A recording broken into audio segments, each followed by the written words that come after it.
What's going on, everybody? We're back. I'm back. It's the first Friday back, I should say. Yeah, I am still recovering, but I tell you what else is recovering is every area that I've had to be in to try and get these vehicles done because they all suffered from a lot of just being wrecked in order to get these trucks done. But now I'm trying to finally kind of get back into the swing of everything and need to really go through and get stuff cleaned back up. But that's kind of the state of things. I've really just been like, since I've been back, it's been like a bit of a fog. Just trying to realize where I left off, what I have to do again. No, Nicole, good night. Exactly. Yes, Nicole is, you know what? She had a lot of RC over that 4 or 5 day trip. So I don't blame her. She's just like, no. And we'll see how much I have in me for the evening as well. Like I said, I've got a lot of cleaning up to do. So I figure I'll go through and we'll look at some questions, talk about this thing, what it did or didn't do. But for the most part, I think that I was really happy with the overall turnout of this vehicle. Looks like overpriced coffee on the bench. It's Starbucks. I mean, you know what? Coffee costs, and I'm fine with that. I will gladly pay the price of coffee for coffee. There's some things in life that I'm okay with. Christopher Little, thank you, sir. I'm not one for owning duplicate items. I have an SCX24 and an SCX10. Would you complete this trio with an SCX6? How different than a 1/10 is it? Totally different. Like not even in the same type of driving different. I think that it is, honestly, I think that it's the only thing that's going to be such a massive departure from the ones that you have. So in that respect, and with how you kind of prefaced it, I think that it is actually a really good fit. So coffee still costs more than a gallon of gas. This is just regular iced coffee, so we'll see. Gunnar Nissen, it is Gunnar Nissen's birthday. Everybody say happy birthday to Gunnar. I'm feeling generous tonight. 15% off code. I'm old AF. This is BS. Hashtag I need that all. One of the guys put the post with the satisfiedjerky.com and that. Happy birthday, Gunnar. Man. My birthday is the day after Axial Fest this year. So, which Axial Fest tickets went up for sale. Yeah, there's been some wild deals at Horizon, the flash sales and things like that. So I saw some people talking about LMTs, SMTs today. Yeah. DRZRC, thank you, sir. Glad y'all got to enjoy your trucks finally. Yes. Thanks for the advice the other day on the Wraith portal conversion I'm doing. Just waiting on parts now. That should be pretty, I think you should get through that pretty reasonably. I don't think that'll be too hard. There is the post. We'll pin to that one. Thank you, Dana. Did your class 2 get a scratch? Oh, the class 1, there's hardly a mark to this vehicle. I mean, the roof doesn't have hardly anything. There's maybe a bit of rash here, a little tiny bit on the rock sliders here. Before I left, I made these Delrin caps for the rock sliders on the bottom, and they've got scratches, but that's about all. The axles hardly have a mark. This truck did not spend much time on its side or top. It was planted and it just stayed the course. So for that reason, this truck fared really, really well. My class 2, I pushed a little bit harder. So, you know, yeah, that's, you know. Now, from here, that's the, where do we go from here is the thing. This, what does this truck turn into? Where does it go? And how much does it go for? How many trucks were driven off the ledge? Someone said you or Matt did. No, we did not. One, I saw that one did, but it was somebody else's, and then they brought it to our table just to show it. Our trucks were all fine. So, but I only heard of one, and I'm not 100% sure that it didn't happen somewhat intentionally. So, Brazen said his C1 went off on Thursday. What? I was not aware of that. Seal that truck in an air container, never to be ran again. Ah, man. I really just no idea what to do with it. I still think that it needs to leave me. It needs to go away.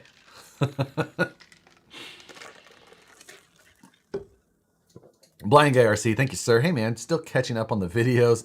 Great work. I'm ordering a Phoenix in a day or two. Just cost me a Baja Ray. What? I'm super stoked. I think you'll be set there. Broke a rear link run in and blew the tailgate off, duct taped the gate on, and ran it all weekend. Yeah, I mean, you ran your class 1 even in class 2. So it definitely did a lot of work. You need more blankets? There'd be so many blankets that would need to be made for that. Make the sides from car for hire and run it. Pretty sure that I have I did the carnage, the one piece of like significant carnage is right here. The corner of the Westmaid dash. Somehow the dash was able to take a little bit of rock rash. And I blew a corner off of that. And someone gathered it on the course and took it as a souvenir. They came by and showed it to me. I was like, that's fine. They found it fair and square. But, you know, there was a number of things that I think turned out really well. And, well, the dash could use a little bit more adhesive, I think. I'm just noticing now. Probably when it was getting hit off of there. Moose Jaw, treat yourself to some more coffee. Thank you, sir. Moose Jaw had a great time with Moose Jaw there as well. He got in a day later than us, but it was he was just off running around everywhere. Couldn't keep him at the table. All the people that wanted to meet Moose Jaw, and he was just out wandering in the woods, measuring things in the woods. Recommendations for axles for a Sherpa chassis straighter portal. Note, my first ever custom build. I mean, that's the straighter portal thing is really just a personal preference and what you want for whatever your goal is in your terrain. You know, I decided to run portals on both class 1 and class 2. That also was class 3. And I was happy that I did, especially at that location and how they had courses set up. I felt like portals were a good call. So I did not mind my choice there. I thought that it was a solid decision. So, you know, take that into mind. The F10s are what I ran. You can get those in an axle kit, so you don't have to try and piece things together, which is nice and makes things a little bit easier for you at the very least. I have an odd obsession with carbon fiber, so I really like this rig. I couldn't afford it if you sell it, though. And that's honestly I don't know what to sell it for yet. I can't, Like if I put a price of $10 an hour on the work, it would still be the most expensive truck I ever sold. And that is without the cost of any parts. So Scale Builders will Guild $1 Canadian. That we need to do an auction night. Oh, I know. I don't know that this. We do need to do the auction night because the Flex Seal truck has to go. The Grasshopper that Moose Jaw finished, that we need to auction from. That was from Brian Sherwood. That one needs to get auctioned so that we can get that. I can get that sent to one of the special needs charities. I haven't decided. The one that I've donated to in the past is called Fly Brave, which is here locally, or I think it's actually Contra Costa County, but which is like towards the Bay Area, but still. I don't know what else I need to. I'm thinking of auctioning.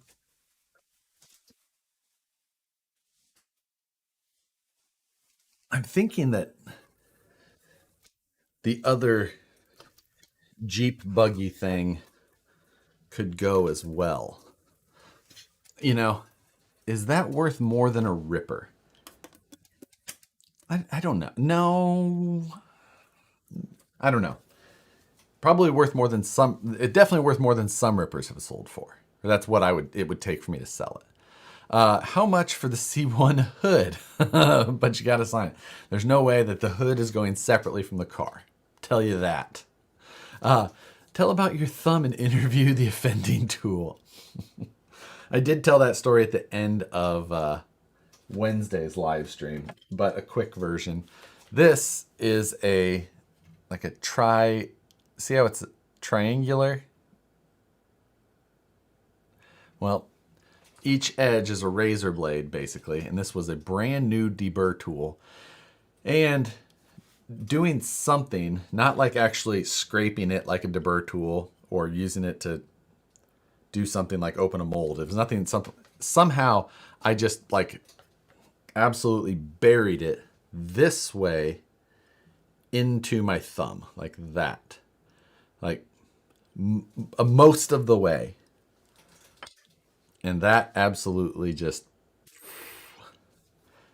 the amount of blood, and it really made for the low usage ability of my thumb for the remainder of that trip. But so we can see the truck on the floor that no one is supposed to see yet. No, you can't, because that truck or trucks or however many items that are in this house that would meet that criteria are not in this room. That is a rule. They come in if I have to film something, and then they go out. So boom. Just looking by my shoulder to make sure that was true.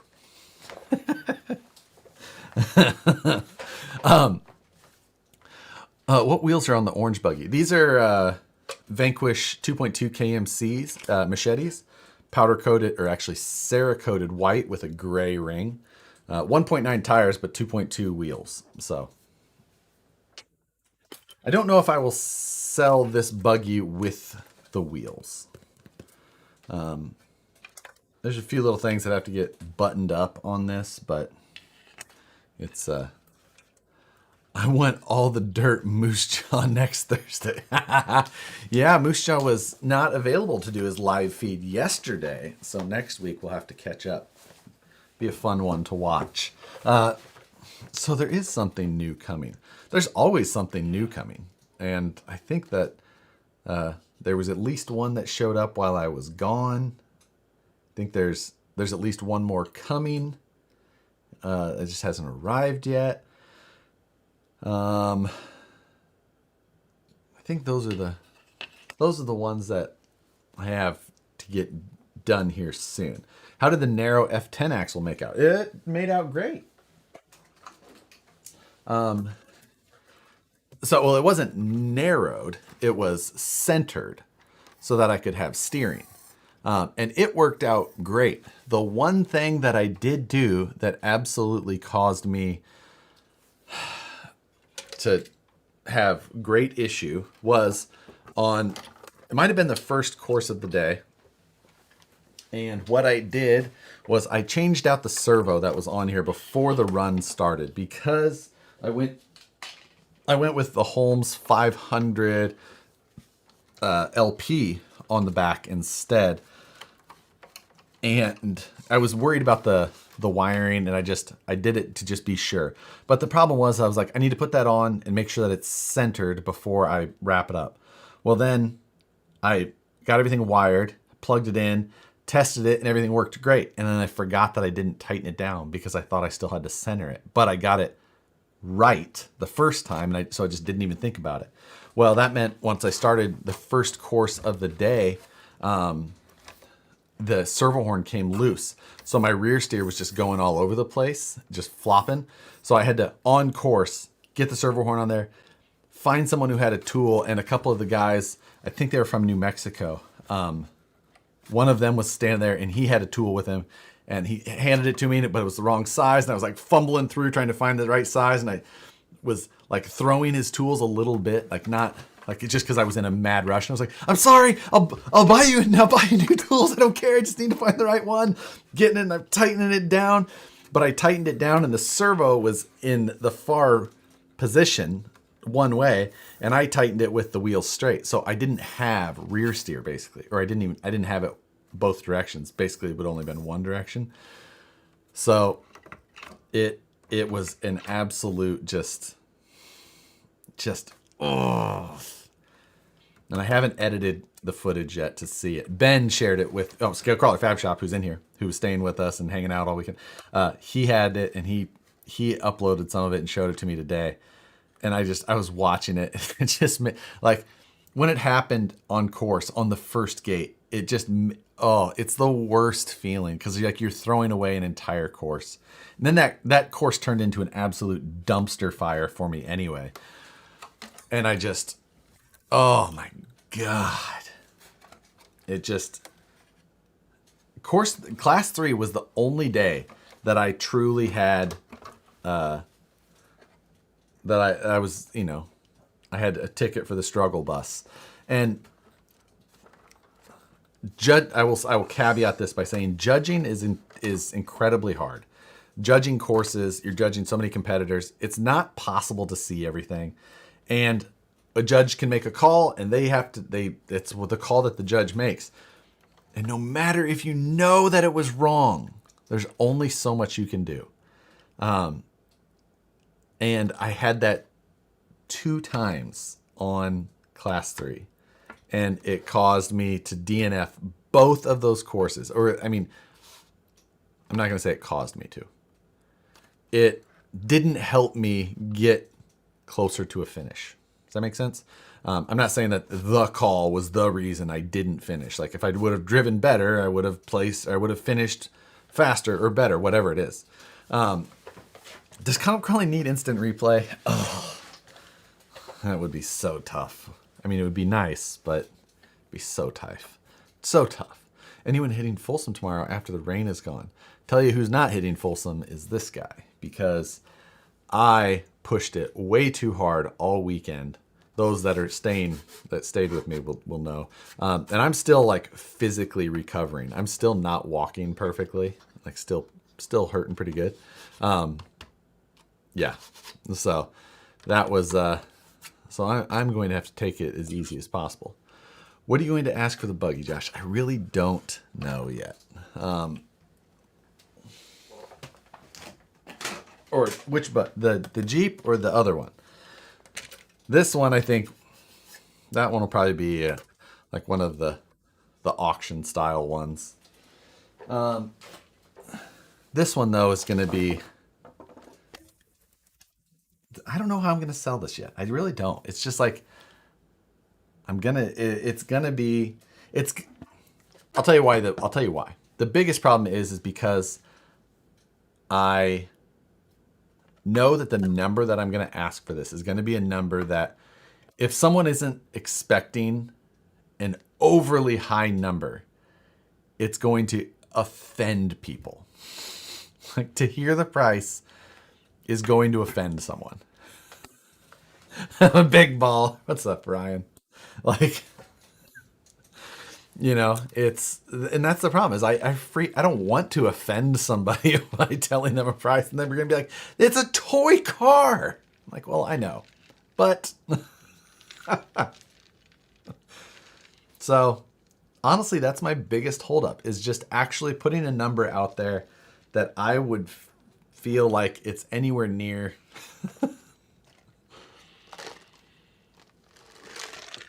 You should ask 10,000 for the C1. It's not going to be that high. I promise. I promise everybody that. And so definitely don't put it on Facebook Marketplace. And that's no joke. People will think it's just the placeholder price. I'm almost thinking you should just hang on to it. Ben, I know what you mean, and that's because of that thought that I'm having. Like I don't want that's my other option. Is just hang on to it. Just it is what it is, and it just hangs around. The only problem is that this thing was an absolute money pit of a project. But so at the same time, I wouldn't mind recouping a little bit of it, but yeah. Posted on Facebook for 12,345. The 1, 2, 3, 4. I know, that's exactly. Or keep it in fully finished. There's never fully finished. Fully finished never actually happens. So it's just like that's why I like a deadline, because it's a deadline and then it happened, and it's like, to me, that's the finish line. I'm mentally done. And that's how I feel with this thing. It's like I'm mentally done and I don't want to look at it anymore. I'm just like, it caused me literal bloodshed. What was the name of the app you use to keep track of parts? It's called iCollect. iCollect. It's pretty nice because it gives you, like, I've got my parts organized in bins, like bin 1 through 8. And I don't have to have all of the same parts in the same bin. I just have to know, like, there's one of these in bin 1, there's one of these in bin 4. They have a loose organization, but I just at least know what I have and I know where it's at that point. You're going to miss it when it's gone. I'm not very sentimental. I always know that there's things I can do better next time, and that's good enough for me. So bind and drive is for things. So I did get so many things done between the last time it was seen in video before the comp. All of the electronics for this thing are underneath of the front seats here on a carbon fiber tray. And you can see the wiring tucked up way up high behind it, but you can see the bottom of the tray right behind the drive shaft there. It's a nice big carbon fiber tray that holds the little pieces. They all sit there. And the whole interior is just attached with a couple of screws from the bottom. There, you can see right there and right there. So those two screws and the whole interior tray can just come out. Battery wise, I was running small packs, and they actually just tucked up underneath of the dash in front here. You can see the connector there, but it was super simple. Now the other thing is like I said a little bit, it's the hood was the hood thing. So there was a rule that if any part came off your truck, you had to replace it and take a penalty point. So I ran it all weekend without the hood. And let me tell you, I was super happy that I went through and did the extra detail of having the laser cut parts all done and the mesh with the engine bay, because it looked fine with the hood off. I didn't think that it looked bad at all. I thought that it was a reasonable look at least. And didn't completely look like I was just chinsing out. The titanium was pretty cool, and at least just keep lowering the price as it's unfinished. Oh, it's finished.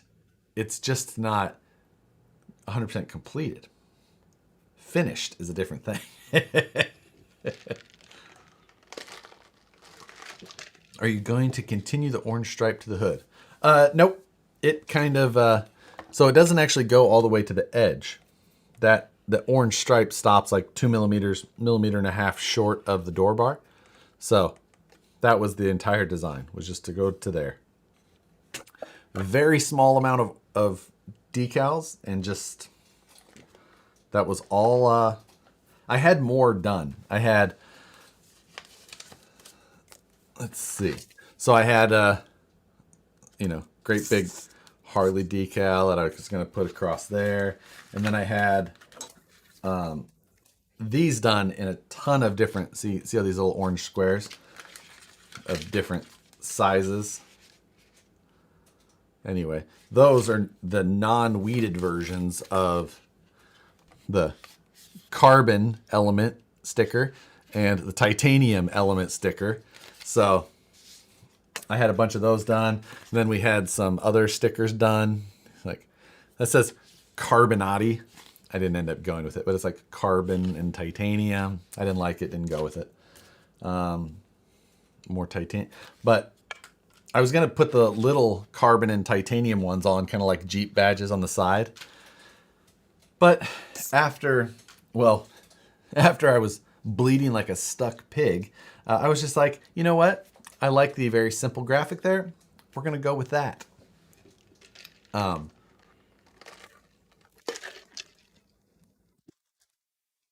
How can you even consider selling it with a broken S-beaner on it? So you can tell right here, there's a perfectly good S-beaner on it. I brought 3 spare S-beaners just in case, because I bought the 5-pack. So I had 1 on this, 1 on the Class 2, and 3 spares. Now, I still have the broken one somewhere. It's right here. So, but as you can see, a replacement was immediately put on.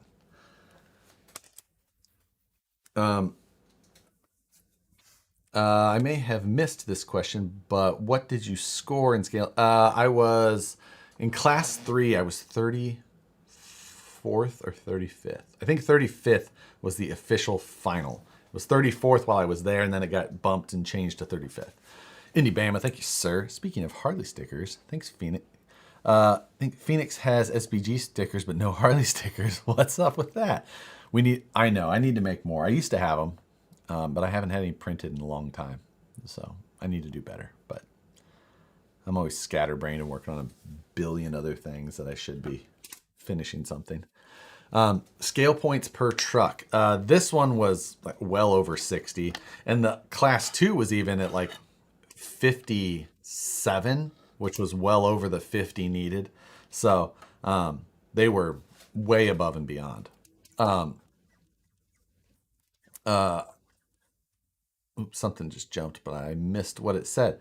Matt got all excited seeing his stickers on my truck. Put towards a racing out. Dumbass sold those trucks to put towards a racing outboard. Wait, what? Racing outboard? What is your opinion on enduro axles from Amazon? Wow. I don't know. I wouldn't. Yeah. Don't buy axles on Amazon. I mean, unless they're like regular brands, but don't buy like the crappy off-brand Chinese axles on Amazon. Just don't do it. It's just bad. When you sell the carbon truck, will it come with Kevin? Oh, Kevin didn't even make the trip. I don't even know where he went. He's probably in the scale box. The thing I was the most mad about was that my GoPro Media Mod didn't come in time. I had wanted to run a microphone on Matt and I during the runs, and the Media Mod didn't come, so I couldn't plug my external mics into it. So I didn't get to run that, which I was quite bummed about. But Steady Spin, Steady Foams, if you've heard of them, he put a mic on Matt and I for a run, one of Matt's runs, and I watched it today because he sent me a link to it. and he's going to send me that video, and I'll probably use it in the wrap-up video. Matt and I are going to do a wrap-up video next week. So I'm going to put some of that footage in there because it was actually nice to hear, to see the like good audio. And it was one where the run was going so well until Matt decided to just like collect all of the points like Pokemon in the last 2 gates. It was pretty special to watch him just rack up points. Just like boop, boop, boop, boop. Like, what just happened? I swear, I think he got 30 penalty points in less than 10 seconds.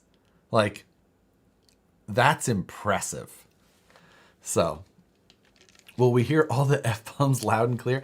You know what? I don't think I did that. Dude, following your hands is starting to freak me out. Don't pay too much attention to my hands. I talk with my hands a lot. So that could end up in... Don't focus on it. Was there a rig style that you saw that performed better than others? Portal versus straight axles? No. Portals versus straight axles. You know, there was rigs of both styles that performed very well. As far as rigs that performed better than others, lightweight and very is like minimal as possible.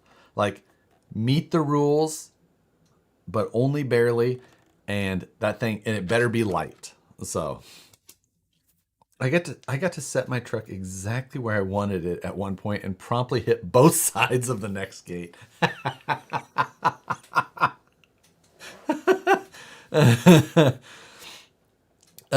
Did you have a favorite rig out there other than yours? I mean, I guess it's not something that I really paid attention. There was lots of rigs there that I enjoyed, but I can't say that I like super paid attention exactly to everything about it. I was still exhausted and just trying to power through the event if in my own way. Josh, did you max out points on without a doll? I mean, driver. Oh yeah, no, absolutely. Maximum points in all classes with no dog or no dog, whatever. Same. Any idea when the Incision 5060 Spur will be available? The regular, I don't know. I didn't know that they were out currently, so I don't know when they'll be back. They are fairly universal though, so you can use other ones in the meantime if you need to. Kimbrough makes a decent one. That's always one that I've used in the past. After attending such a great event that was ran very smoothly, what advice would you give to help run a Crawl for Hope in a similar way? So there's a huge difference between running a event that is done with judging on timed courses and things like that. That type of event is the hardest style to run, and they did it really well, but they needed a ton of people to do that. To do an event that's more trail with like some mini events going on, much easier. So it's really just about, you know, if you do have events, make sure that they're clearly, you know, communicated to people so that they, no matter when they got there or who they heard or what, they know what's going on. That's really, for that type of event, it's the best thing you can do. Adam Sparks, thank you, sir. Appreciate what you do. Random question, but do you have any issues 3D printing in your studio while being in there? No. I mean, I print all the time while I'm in here. I don't print like ABS. I don't really like ABS. I usually print PLA, PETG, and TPU. It's really about all I print. So, and none of those really off gas in a way that makes much of an issue. So, for me at least, there's no issues. Doug Lemoyne, thank you, sir, as well. Josh, forgive me because I haven't caught up with all the Scale Nationals videos yet. Was comp stance proper? Hope you had a blast. Matt was really playing up the comp stance. And then at times I think that he was just in the zone and it still looked like he was playing it up. Maybe because he's so Everyone was like, "You're so tall." I mean, he's only like 2 inches taller than me. He just looks tall. I don't know why that is. But yeah, Matt was definitely into it. And with how much I was yelling at him, I think that he was very focused. Velocity addiction. Appreciate it. Did you see any innovation on other rigs you will use? Let's see. Nothing that immediately pops into mind. You know, I knew that lightweight was the way to go. I knew that, there were so many things that Matt and I both knew what would have been the best way to go, but we just didn't. For this one again, it was just, I built what I want to build. I built what I wanted to build in the end, and that was what really,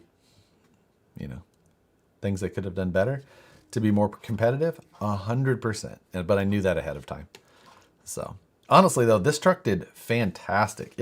The courses, it got through everything well. I finished all the courses in Class 1. Class 1 courses can be very difficult, especially with a truck that has to have a full width bumper and all that. So, I like how you forged carbon is heavy. What do you mean? What? I don't know what you mean.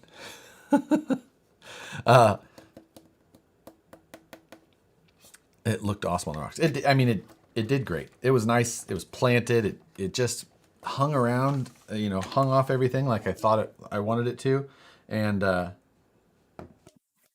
stayed just. I guess nothing really surprised me over what I expected. It drove like the VS410s that I'm used to, even with all this stuff on top. It still drove like I thought it should. The titanium is light, especially for cage work. Like this is light cage work. The forged carbon is thicker than it needs to be, and that's where some of that extra weight comes from. The side panels don't weigh much. So it's really just like with the forged carbon, I was so new to the process that I didn't really understand what I needed to do to stay within it. And once I had already started the process, like I didn't have time to redesign everything to go back.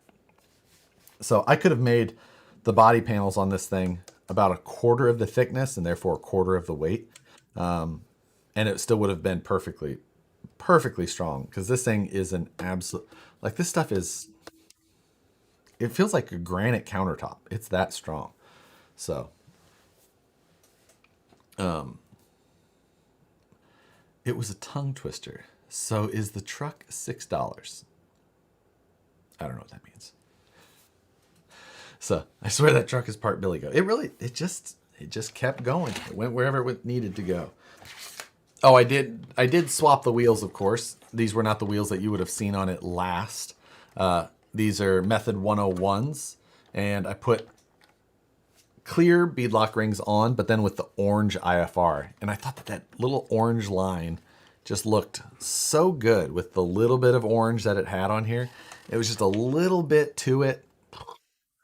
That was what really was super happy. And of course, I switched to Hyraxes over the KM3s because I thought that was a solid tire choice there. And there was a lot of other people running them, so I think I made the right choice.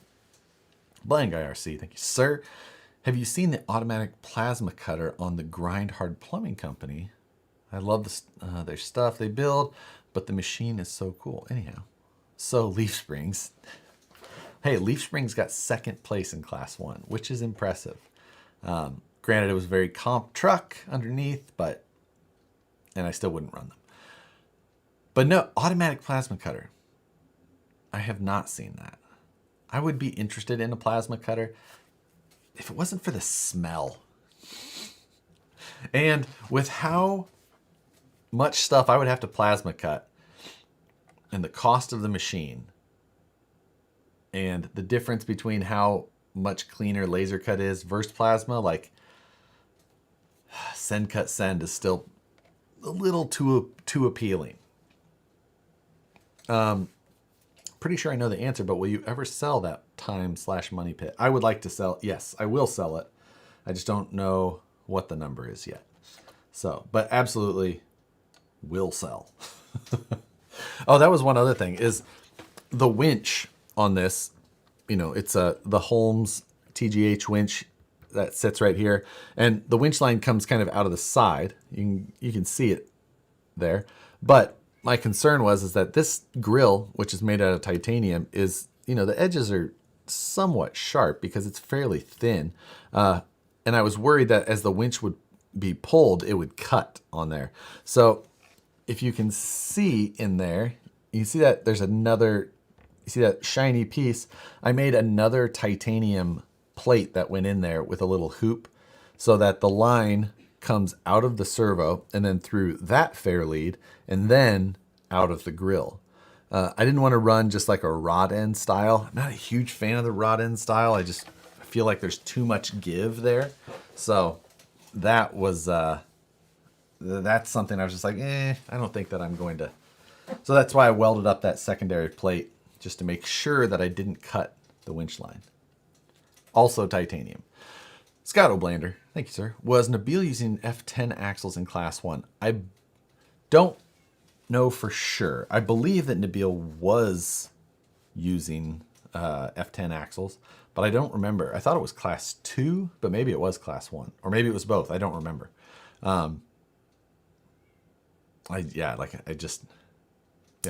Titanium winch line. You know, if I could find some like Kevlar titanium weaved winch line, I would have. But this is actually just the same winch line that I have been using. Oh no, actually, this winch line came from Brett at Brazen Scale because that's where I bought this winch from. Because my original one is in my class 2, but then I bought.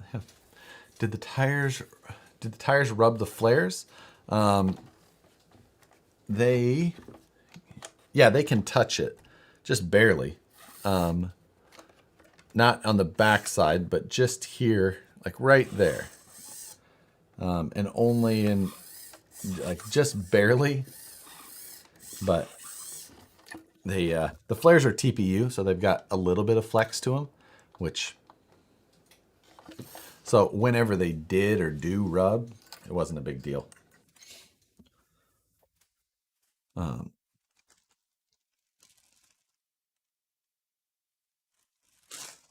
Let's see. Do they make flexible steel winch line for a scale hook? They do. It comes on some of like the other like kind of like cheaper winches because they have like a little bit of a braid. But tires rub, lower price. Keep playing with the tires. They look like they're enjoying that too much. Yeah, right. So, that I think that's a spam account. I'm going to, sorry. I think that. Anyway, we'll see. What brand of TPU do you recommend? I was using Overture, but I don't know that I necessarily recommend it or not. It was just what I was running. Weight, I think the weight after I put, because I did add a little bit more to the rear, but I think that I was at 7 pounds 7 ounces. I thought I was at 7.5, but I think I ended up at 7 pounds 7 ounces at the end. So the hood barely makes a difference. So there's a little bit of something there though. Now that I did put the, I did have a different, this is a different bumper than the one that was initially on it, which I don't have the other one in here. My tool bag is somewhere else. Josh, do you still have the stock chassis wheels from the RCPC? If you do you want to sell them? I have no idea if I do. It's really hard to say. I might have just thrown that stuff away. So I wanted to buy the 100th place class 1 truck. Oh, Matt ending up in 100th place was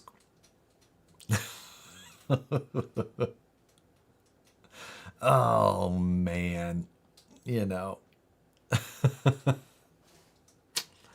it was. He still. And honestly, I didn't think that he would end up there. I thought that he was doing better than that, but he needed to finish all the courses, and that, it was a valiant effort.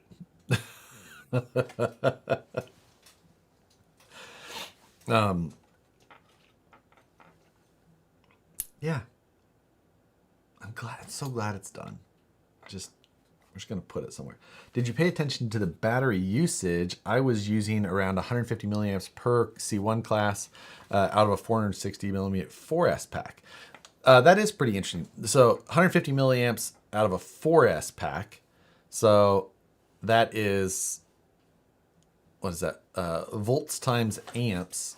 You're at, so 0.15 times, say, 14.6. So 0.15 times 14.6 equals, is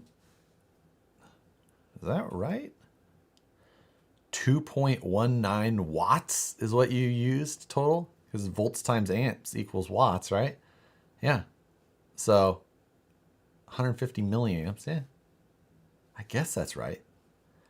Really low.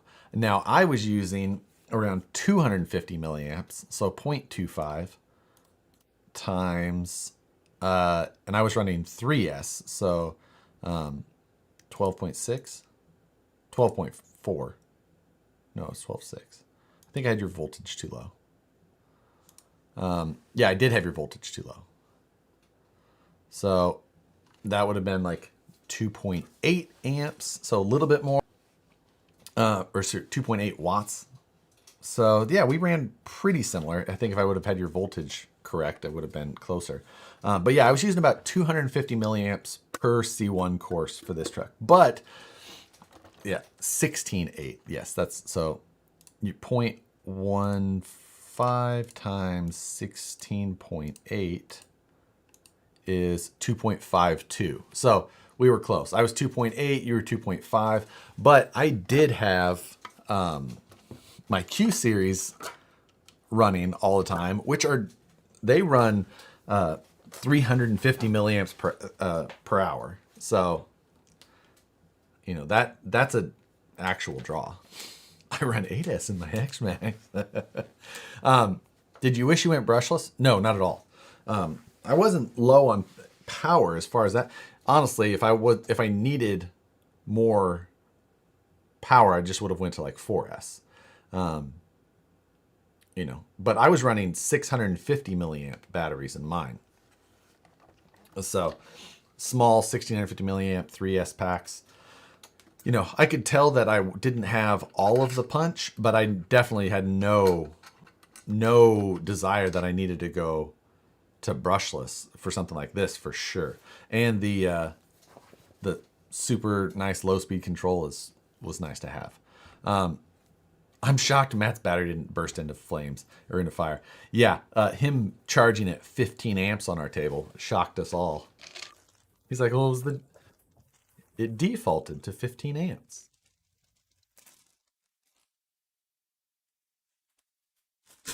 So, yeah, silly Matt. Did you check out the Weapon X of Dave Z?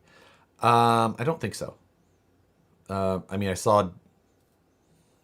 I don't think that I saw the actual chassis at all. Or was that the leaf spring one? I don't. Um, yeah, I don't recall. What motor did I run? I'm running the Holmes Crawlmaster Magnum Stubby, or no, not Stubby, just the Holmes Crawlmaster Magnum, which is like it's a 13 turn, so it's a all machined can. It's a high end brush motor. It's just it's the same motor that I run in this and my class 2. So same things. 15 amps, that's for like a 15,000 milliamp battery or an 850 milliamp battery. Either or. Either or, whatever you got. So, you know, Baskin's. Oh, so it was the Leaf Spring one. I didn't actually look at it. I saw Jonathan Baskins was running it, but I didn't really pay attention. It was Leaf Spring, so I really wasn't going to be interested no matter what. You know, I know I'm going to sneeze, but trying not to. So, anyway, did Matt take those batteries home with him? Of course he did. Of course. After 80%, the charger throttles the amps down. That's, yeah, but still, still not okay.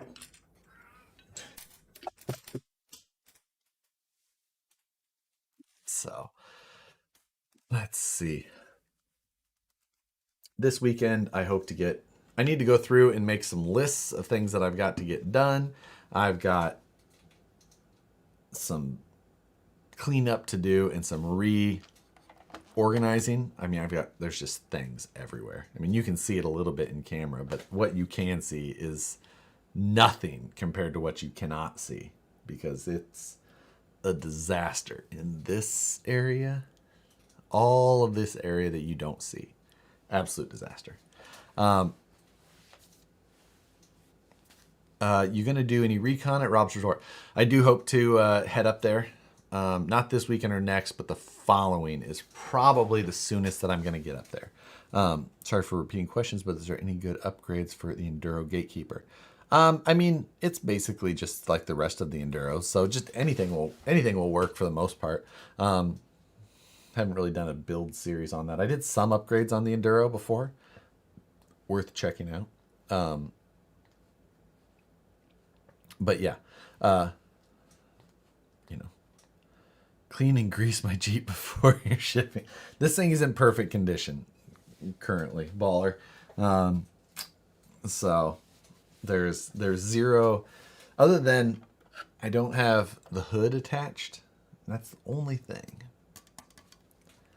So I don't know yet.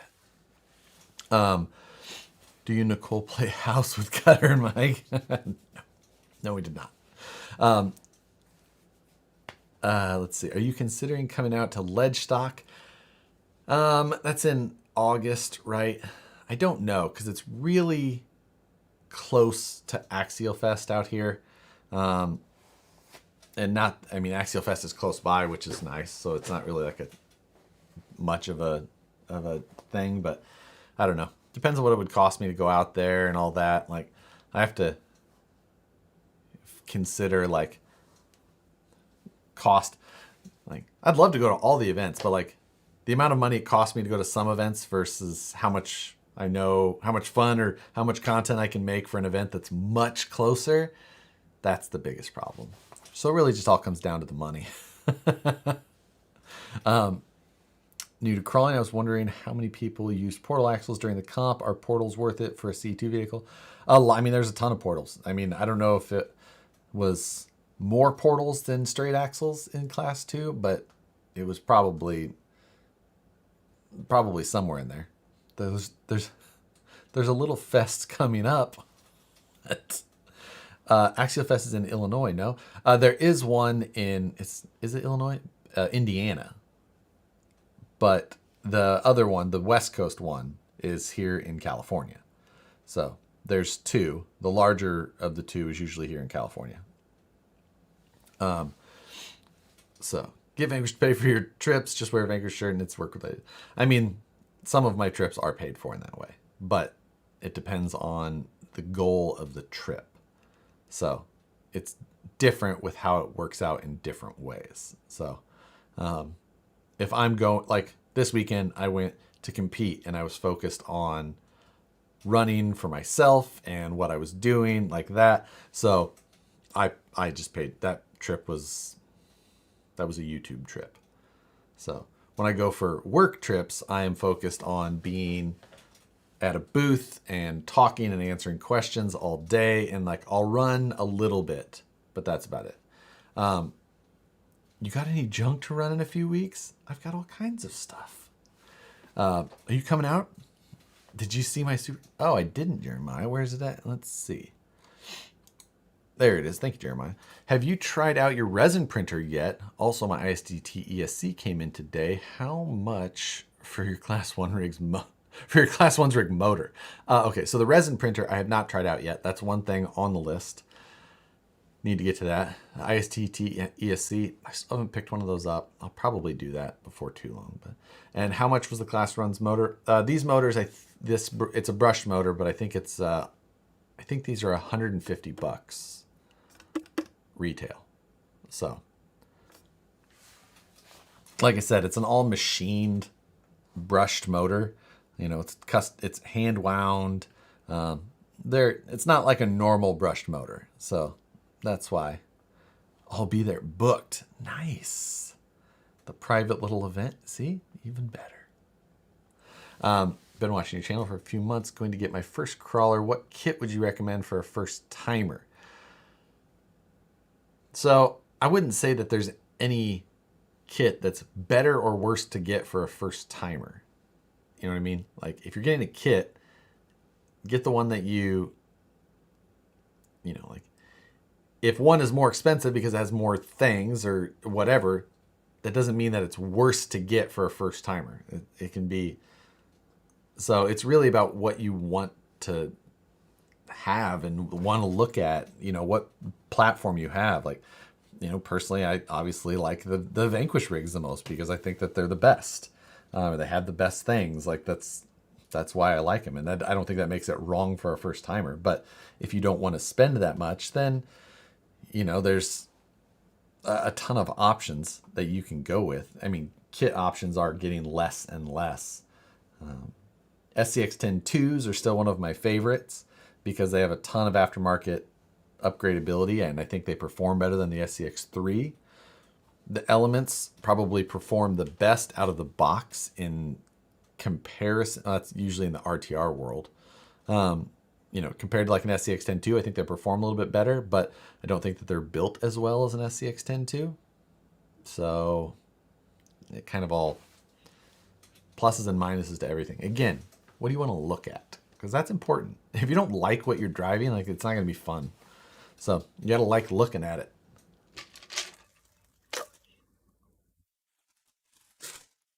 So this is going to be a shorter stream tonight because, as you can tell, I don't really have. There's nothing that I'm accomplishing.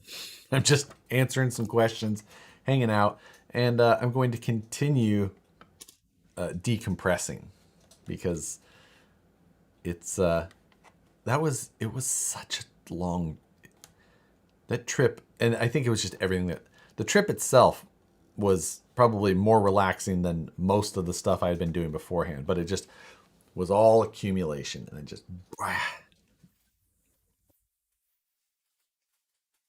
so let's see. So much for building a TWS alphabet soup. I know, Alex. Yeah, because I've got the TWS CTS VTR here that I was thinking about building, but man, I was halfway done with the day today at work, and I was just like, that's not happening. That is a strong not happening from me. Plus, I knew from yesterday when I was in here that this area is a disaster and I need to reorganize before I dive back in. And that's the real thing. You can't see. Grab this box. I will show you.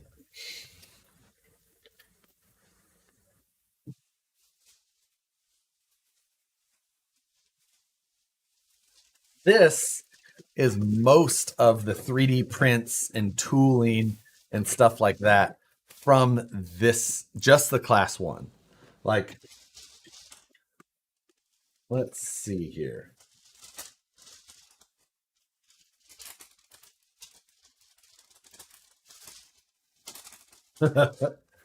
Here, that's the initial tub. Here's that's not even the, oh, here we go.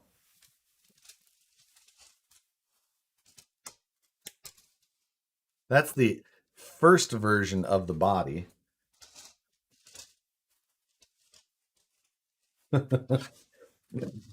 So many versions and updates and changes.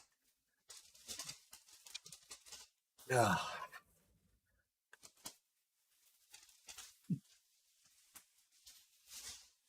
That box has to weigh 30 pounds. Just of three. Like I said, there was probably 400 hours of 3D printing in this thing. Um, so this was the first version kind of the design, the first time I printed it at the very least. So this was when it had more squared fenders here in the front rather than the taper that I ended up putting on towards the end.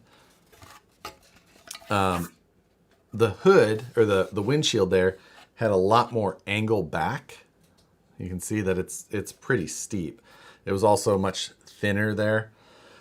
And then even when I still kind of had that, this was it was in along similar. I hadn't changed it too much yet, but you can see how much I was thinking that I was going to go with a steeper angle just to be a little bit more competitive, but I hated the way that it looked so much. And you can see that the window, this was before I decided to change it. You can see the windshield was this full width, and to be a little bit more competitive, I had decided to bring those windshield pillars in. I brought them in from the edge of the fender, like 6 or 8 millimeters, and then I tapered them as well. So it makes such a huge difference in the size of that windshield. Like in comparison, it's wildly different.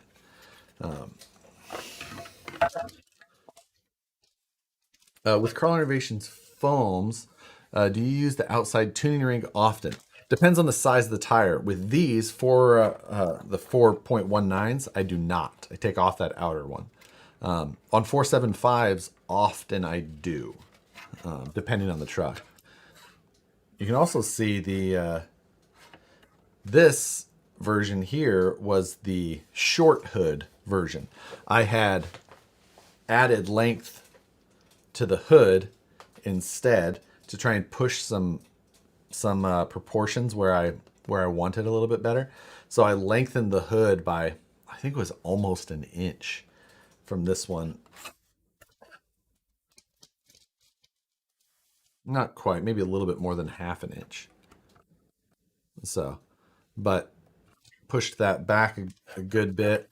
And I also narrowed the doors a bunch. So that door opening got considerably shorter. What kit is that? It is not a kit. I drew all of this and made all of this. So there's no kit. Next Friday, Josh builds a truck from his junk box. Yeah, right. And this was before I had any detail to the rear of the body as far as the design went. It was just I had the profile back here, but I hadn't added anything to the tailgate.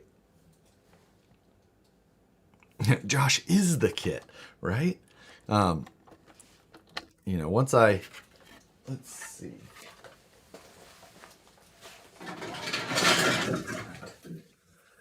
This was after I added detail to the back and tailgate and tail lights and crap.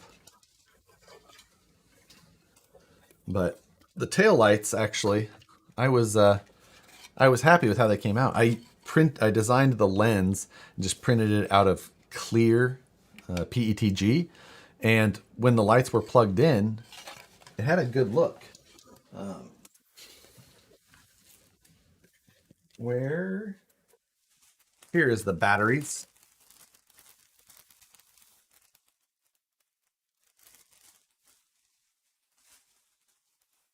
So, are you trained in CAD or self-taught? The whole process looked pretty involved. I'm self-taught, actually.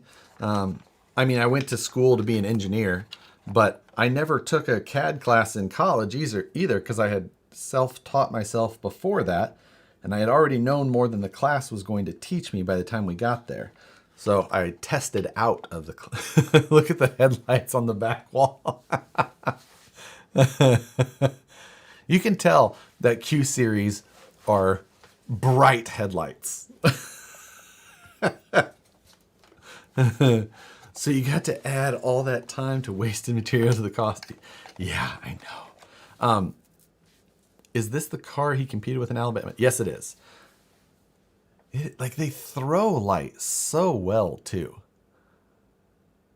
You know, like I'm not saying this is a large room, but that wall is still like I don't know, a good 10 plus feet from me. Um, yeah, there's the-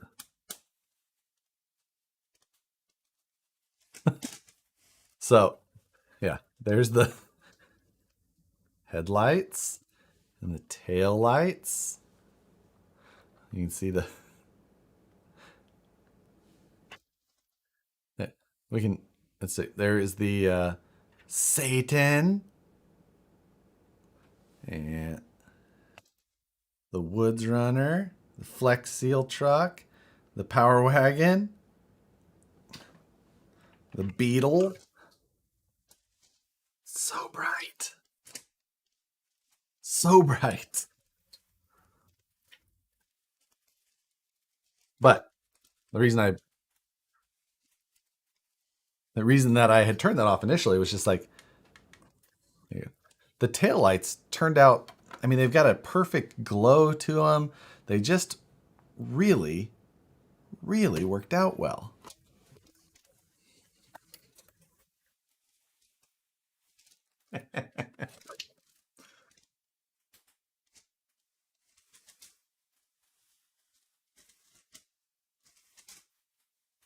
What class is that car? Class 1 on 4.19 inch tall tires, 50% tire coverage.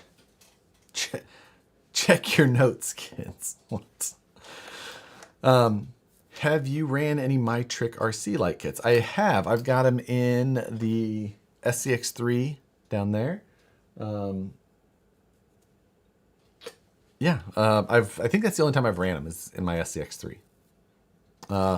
This just makes me think about when the interview is snitch and you only see the shadow because they're back. Yeah, right. Uh, so, yes, that I was pretty happy with how most things really turned out. I think that it just there wasn't anything that I was just like you know, I was super disappointed with the first attempt at the hood. You know, this like let me tell you, like you can't say that this build was without failures. But this was the other failures that I had weren't failures that actually were that bad that it was like scrapping parts.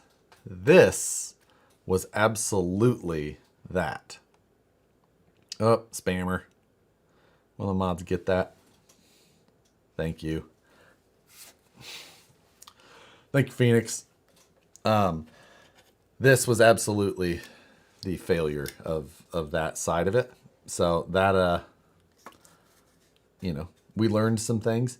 Also, like this hood was going to be this hood it's not even a complete hood, it's a portion of a hood is I don't know, 3 or 5 times heavier than the one that's finished. So, Jeremiah, thank you very much. Josh, have you ran the tires that come with the VS410 kits? I have 2 sets that I want to give them a try, but I was thinking getting CI foams would greatly help. I have ran them. I mean, I used to run them quite a bit.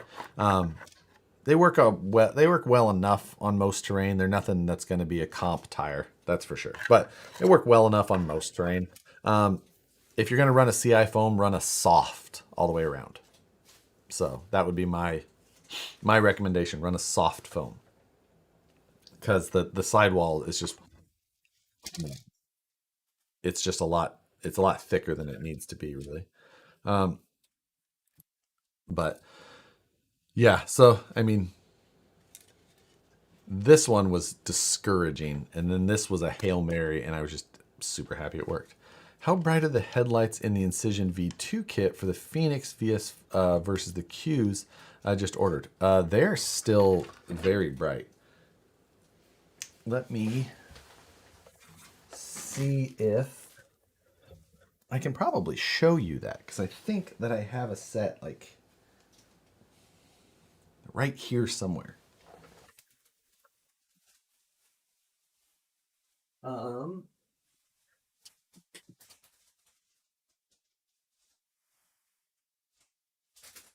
I don't think they made it into inventory yet.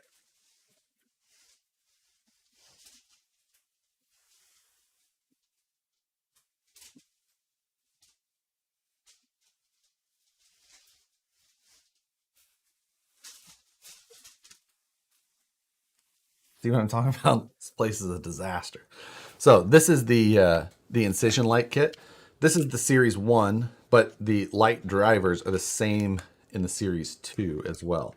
So these are powered off of a 3S. So I'm going to grab another 3S pack, little guy. I got the ends taped on these. So they come with a balance tap adapter. It's got a JST here, but it's wired directly to a balance tap adapter in case you don't want to wire them in direct. I would recommend wiring in direct, but so plug that in there. And then so um so that's kind of hard to tell actually. So they do not project to the back wall as well. But that's not because these are not a bright headlight. It's just the Q series is that much brighter. The Q series are ridiculously bright. So these will like be much brighter than anything that doesn't have an optic. So like any just standard LED chip, that doesn't. These actually have a chrome optic that, that actually powers it, or helps direct light. So, but when you compare to a Q, but like the Q series is, it's 3+ times the money, and you don't get a light controller or anything. So, you know, they're just silly bright. Like you could use the Q series as a good flashlight. Like that's the difference.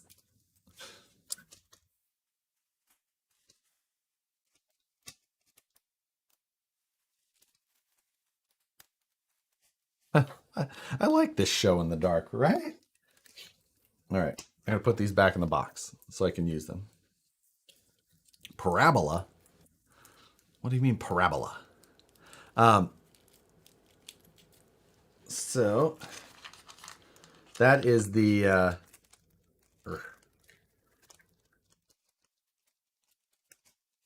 get in the box. It's a nice little light kit. I would have used this is likely what I would have used in this truck, but the problem was that these, so they've got a molded housing, but then they also have an actual aluminum heat sink off of the back, and that makes them like 4 millimeters deeper than the Q series, and I didn't have the 4 millimeters to spare in here because I designed it to Q series, and then I was just stuck. So,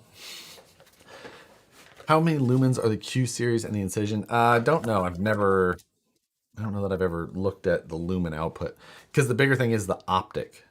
It's the Q series have a magnified optic. It's a 3 magnify. It goes right up against it, and it's wild. Where the Incision ones have a single optic with a bezel. So Mrs. Moosejaw has a question above.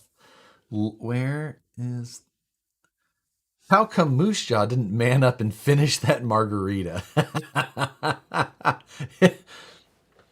That was not a margarita, in all fairness. It was an aquarium. Like, that was... They brought that margarita to Moosejaw, and it had it was an all glass... It was really a bowl more than a glass. But the stem at the bottom of it had to be like 1.25 inches in diameter. It's just like... The waitress had to wear a weight belt to bring it out. Oh, I know. Josh could do painting tips in the dark. Perfect. Yeah, we're just going to be like... So right here, what I would suggest is using this specific tool that I'm showing for cleaner lines. I think it was a tub of margarita. Right. Tub-o margarita. That is a great explanation for how they delivered that. That alcohol delivery system could only be described as Alabama sized. But yeah, we're going to go to 7:30 my time, which is another 12 minutes. And then we're calling it. So if you have last minute questions, get them in. I will read as many as I can. No one can see you bleed in the dark.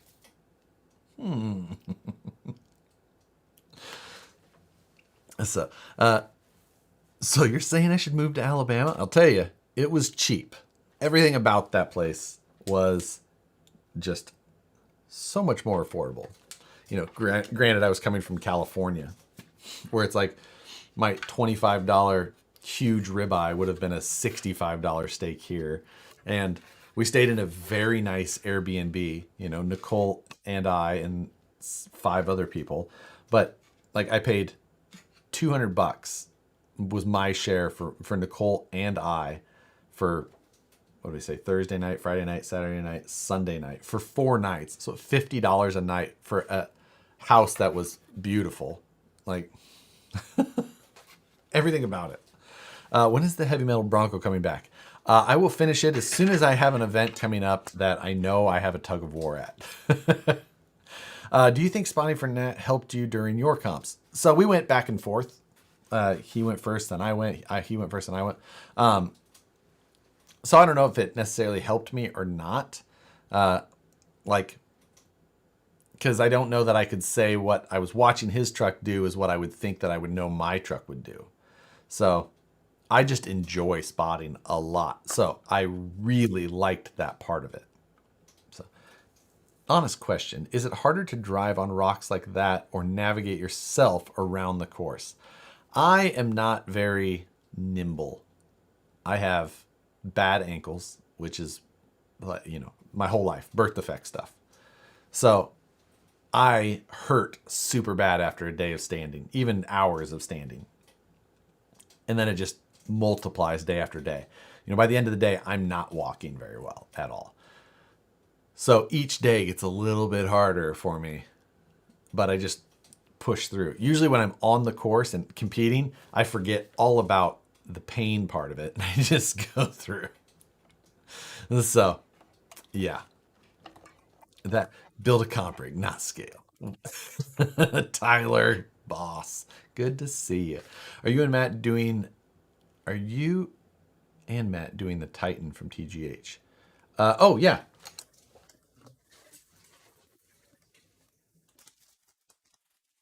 That is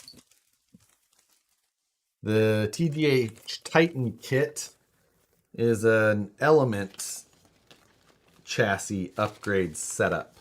So it's got a carbon fiber chassis and titanium links and some hardware and an aluminum panhard and a skid plate and an aluminum servo mount.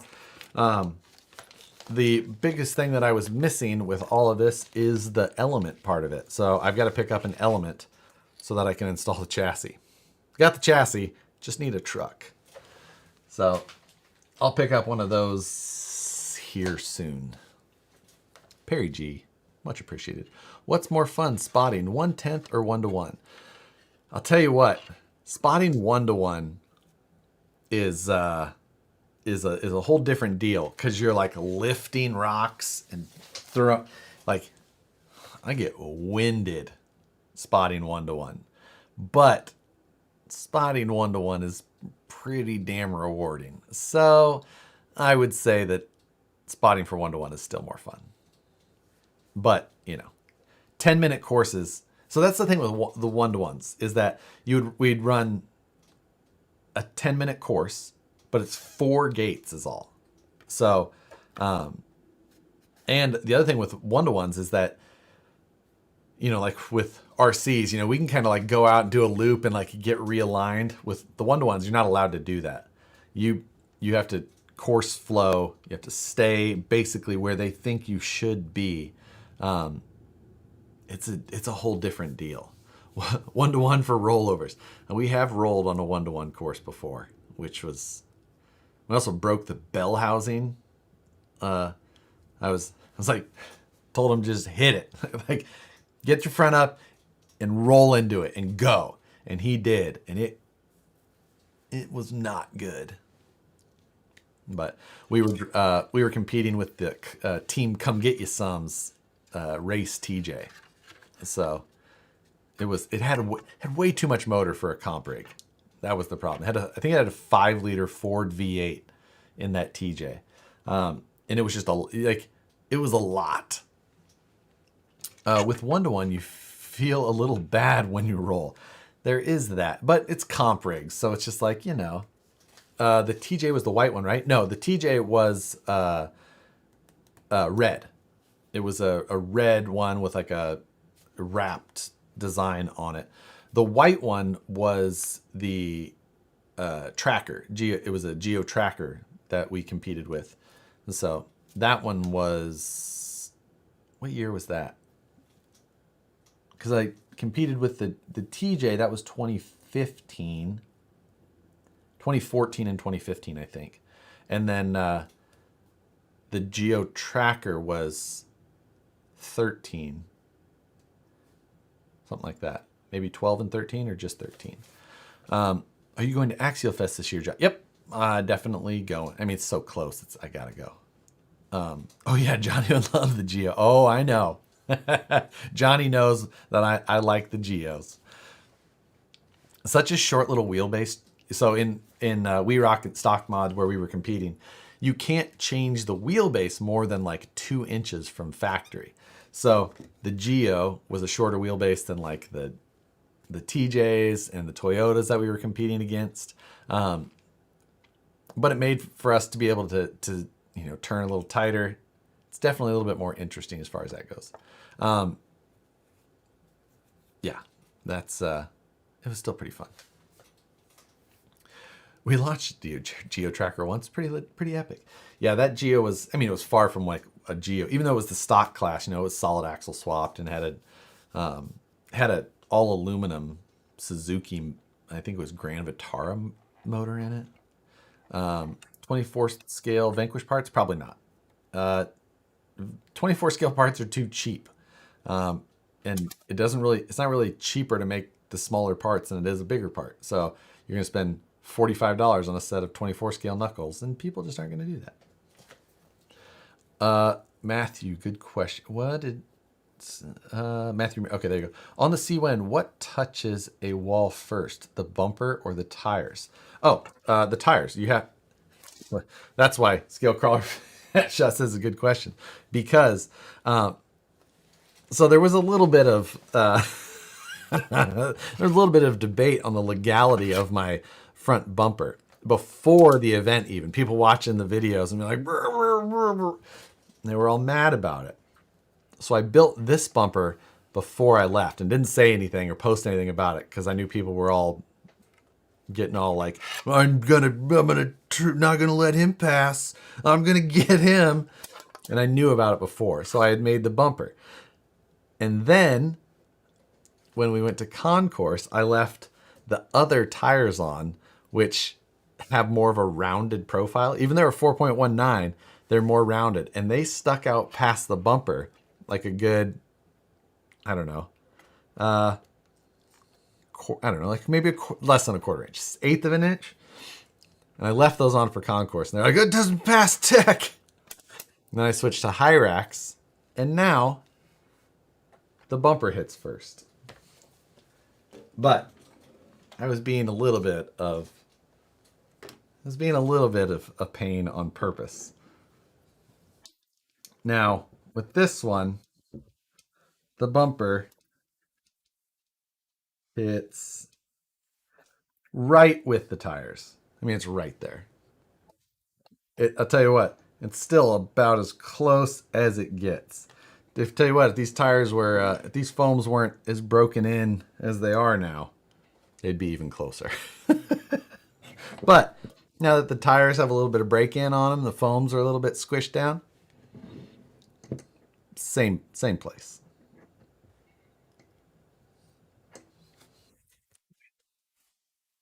So we're touching the tire and the bumper all at once. See? Boom. At ZSN in New Mexico, the rule stated the bumper had to touch first. Thanks. Yeah, the bumper has to stick out past the edge of the tires. Now, the one thing is that they don't, the rules are not stated very well. Because it doesn't say, like, it says that the bumper has to stick past the front of the tires. And like my other bumper, it did in the center, but didn't at the outsides. But it doesn't say it has to at all positions of the bumper. Otherwise, when you steer, you'd be out of spec. And if they were going to start calling that out of spec, everybody's bumpers would be out of spec. So could have been, I should have just left the other one and been like, well, the rules don't state it very well. So, but I was going to leave it on the other one to make that argument, even though I had built this one just to have it and have it with me. But I didn't feel like switching the other one back on after I shish kebabbed myself. So that was why. Are you going to do some CAD work Sunday? Probably not this Sunday. I don't really have anything to do. I don't really have anything to do, and it's Easter, so I don't know. I don't know if I'll go. I mean, I'm not an Easter person, but enough people are that viewer numbers may be down, so you know. But when you turn, so yeah, heathen. I know, I am a heathen. You know, it's just God, no just hey, I don't care what religion you are or aren't. I literally do not care whatsoever, no matter what. Don't care if you're Pastafarian. Makes no difference to me.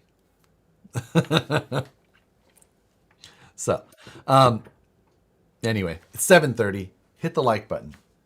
I'm taking off for the night, and I need to get my life in order because this place is a real good indication of how of how I'm still feeling. So, you guys have a great weekend. Whether I see you again this weekend or not, who knows? But it's deproach, not departure. Thank you, Tyler. Old joke. Approach and deproach angle. Deproach, still one of my favorite things. You guys have a fantastic weekend. Truly do. Relax. Celebrate whatever it is you like to celebrate. Or don't celebrate on purpose, out of spite. Zombie Jesus Day. Oh, God. Merry Friday.